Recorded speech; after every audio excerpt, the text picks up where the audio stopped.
Geger seorang pria lansia ditemukan tewas di dalam mobil Toyota Rush saat berada di lampu merah simpang fatal Jalan R. Sukamto, Kelurahan 8 Ilir, Ilir Timur 3 Palembang, Senin sekitar pukul 8 waktu Indonesia Barat. Pria lansia tersebut adalah Johan Kumar, warga Jalan Pertiwi 2, Demang, Lebar Daun, Palembang, ditemukan tewas berada di dalam mobil Toyota Rush putih dengan nomor polisi BG 1289ZJ. Awalnya diduga hanya pingsan, namun lantaran hingga menabrak mobil di depannya, petugas polisi lalu lintas yang bertugas memeriksa dan benar bahwa pengendara tersebut meninggal dunia. Pas tiba-tiba dia ini jalan sana, nggak tahu mobil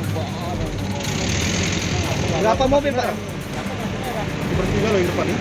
Pak, berapa mobil yang tabrak Pak tadi Pak? Hah? Berapa mobil yang tabrak di depan? Dua mobil. Nah lihat si sopirnya. Yang sopir yang mobil ini Pak? Nggak ada mobil. Mana? Mana? Mobil ini nggak ini muka dia cewekan apa ini?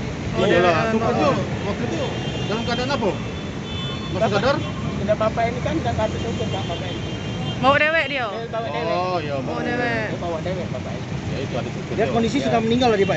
Ya, Sudah meninggal Pak? Sadar dia. tidak sadar lagi tidak.